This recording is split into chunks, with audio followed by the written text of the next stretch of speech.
এটা বেদাত দলিল নয়। কে তৈরি করলো? আশরাফ আলী থানভী, একজন আলেম এই দোয়া তৈরি করেছে। আল্লাহর নবীর পঠিত দোয়া বাদ দিয়ে কোন বেদাতি আলেমের দোয়া করতে আমরা রাজি নই। সারা পৃথিবীব্যাপী চ্যালেঞ্জ, কোন হাদিস গ্রন্থে বর্ণিত হলো এই দোয়া? আপনি কেন তৈরি করলেন? মুহাম্মদ সাল্লাল্লাহু আলাইহি ওয়াসাল্লাম বলেছেন তিরমিজির 25 নম্বর হাদিস, ওযু করার সময় পড়তে হবে বিসমিল্লাহ। শেষ। দলিল আমি দলিল দিলাম, আপনি দলিল দেন। আপনি যে বললেন এত বড় দোয়া পড়তে হবে, আপনি দলিল দেন। কোথায় দলিল?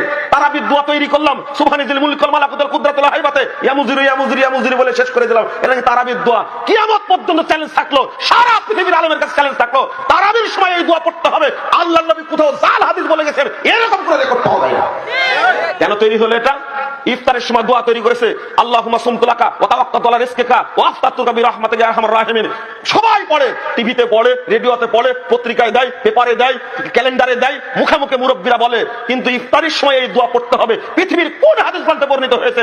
একেবারে গাজা করে মানুষকে শুধু এমনিতেই শিক্ষা দিচ্ছে না। হ্যাঁ, আল্লাহর নবী পড়েছেন বিসমিল্লাহ, বিসমিল্লাহ পড়বো। আল্লাহ বলে আকাসুম তোলার রিজকি আফতার, তো হাদিসটা সহিহ। আমরা জয়ীফ হাদিস মানি না, বিসমিল্লাহ বলে ইফতার করব সহিহ। তবে ইফতারি পরে পড়বো যাহাবা সামাউ ওয়াক্তালাতুল রুকু সাবাতাল আজরু ইনশাআল্লাহ। কোন আপত্তি আছে? হাদিস সহিহ মেনে নিব, হাদিস সহিহ না হলে মানবো না, জয়ীফ হলে মানবো না, জাল হলে মানবো না। কত জাল হাদিস চালু আছে সমাজের বুকে, সবই বেদাত আকারে চালু আছে। আপনাদেরকে দলিল ভিত্তিক আমল করার জন্য অনুরোধ করছি। যদি আজকে বেশি বাগাড়ম্বরী করেন, আজকে যদি ভুলের উপরে টিকে থাকেন, সবচেয়ে বাংলাদেশের বড় সমস্যা হলো মৌলবী আর মুরব্বী। এই দুই শ্রেণীর মানুষ ভুল সংশোধন করতে চায় না, এতই আঁকড়ে ধরে থাকে। মুরব্বী আপনি সম্মানী মানুষ, আপনার ফজিলত কত জানেন? ও বয়স্ক মানুষ, আপনার ফজিলত কত জানেন? আল্লাহ নবী বলছেন যে ব্যক্তি মুরব্বীকে সম্মান করে ওই ব্যক্তি যেন আল্লাহকে সম্মান করে। এত ফজিলত আপনার, কিন্তু আপনার মধ্যে এত অহংকার কেন, এত জিদ কেন, এত গোলামি কেন? আপনি একটু নরম হন। আপনার যদি বয়স 120 বছর হয়, যদি জানতে পারেন ওই সময় তাসবিহ দানা দিয়ে তাসবিহ গণনা করা বেদাত, হাতের আঙ্গুলে তাসবিহ গণনা করতে হবে। যদি ভুল হয় হাতের আঙ্গুলে তাসবিহ গণনা করবেন। এই হাতের আঙ্গুলের গিরাগুলো কাল কিয়ামতের মাঠে আল্লাহর সঙ্গে কথা বলে আপনার পক্ষে সাক্ষী দিবে। 1502 নম্বর হাদিস, লাকড়াইয়ের বিসি দ্বারা, পাথরের কঙ্কর দ্বারা তাসবিহ দানা দানা তাসবিহ দানা গণনা করা বেদাত। 120 বছর বয়সে, বৃদ্ধ বয়সে জানতে পারলেন না, চলবে না। আপনি আল্লাহর ওয়াস্তে ত্যাগ করেন, আপনার ক্ষতি করতে আসেন, উপকার করতে এসেছি। আল্লাহ রাব্বুল আলামিন বলেন ইল্লা মান তাবা ওয়া আমানা ওয়া আমিলা আমালান সালিহা ফাউলাইকা ইউবাদদিলুল্লাহু সাইয়্যাতিহিম হাসানাত। আল্লাহ কত বড় রহমান, তিনি কত দয়ালু, তিনি কত দয়ালু। আল্লাহ বলছেন যে ব্যক্তি তওবা করলো, সূরা ফুরকান 70 নম্বর আয়াত, যে ব্যক্তি তওবা করলো, ঈমান আনলো, বিশুদ্ধ আমল করলো, আল্লাহ রাব্বুল আলামিন তাদের যাবতীয় পাপকে নেকিতে পরিবর্তন করে দেবেন। 95 বছর বয়সে গিয়ে শুনলেন এই আমলটা আবার ভুল ছিল।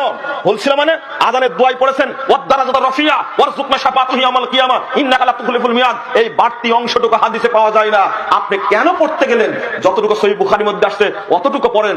আপনি যখন বলছেন মুয়াজ্জিনাস সালাতু খায়রুম মিনান নাওম, তখন আপনি উত্তর দিচ্ছেন সাদ্দাক্তা ওয়া বারারতা। নাউযুবিল্লাহ, সাদ্দাক্তা ওয়া বারারতা বলার দোয়া পৃথিবীর কোনো হাদিস গ্রন্থে নেই। আপনাকে কেন বলবেন? বেদাত সম্পর্কে ভাই আলোচনা করতে দিলে আমার অবস্থা ভালো থাকে না, আমি খুব কষ্ট পাই। রাসূলের আদর্শ ছেড়ে দিয়ে, রাসূলের আদর্শ ছেড়ে দিয়ে যারা বেদাতি আদর্শের প্রতি আত্মসমর্পণ করে, যারা বেদাতকে মেনে চলে, তাদের মতো হতভাগা আর কেউ নেই। আল্লাহ নবী মুহাম্মদ সাল্লাল্লাহু আলাইহি ওয়াসাল্লাম বলেছেন যদি কেউ বেদাত করে মারা যায়, যদি কেউ বেদাত করে মারা যায়, তাদের কোনো আমল আল্লাহ কবুল করবেন না। বরং আল্লাহ রাসূল বলেছেন 441 পৃষ্ঠার হাদিস, সহিহ মুসলিম, মান আহদাসা, কেউ যদি বেদাতি কাজ করে, ফালাইহি লানাতুল্লাহ ওয়াল মালাইকাতি ওয়ান নাস আজমাইন, যে ব্যক্তি বেদাত করবে ওই ব্যক্তির উপরে আল্লাহর লানত, ফেরেশতাদের লানত, মানুষের লানত। শুধু তাই না, লা ইয়াকবালু মিনহু ইয়াউমাল কিয়ামাতি সারফা ওয়ালা আদলা, কাল কিয়ামতের মাঠে তার কোনো ফরজ ইবাদত কবুল হবে না, নফল ইবাদত কবুল হবে না। আল্লাহ নবী বলেছেন তারগিব আর তারহিবের মধ্যে আসছে 54 নম্বর হাদিস, লা ইন্নাল্লাহ হাজাবাত তাওবাতান কুল্লি সাহিবা বিদাতি হাত্তা ইদা বিদাতা, বেদাতি ব্যক্তির তওবাকে আল্লাহ আটকে রাখেন, কবুল করেন না যতক্ষণ বেদাত ত্যাগ না করে। আমল কবুল হলো না, দোয়া তওবা কবুল হলো না, রাসূলের সুপারিশ পাবেন না।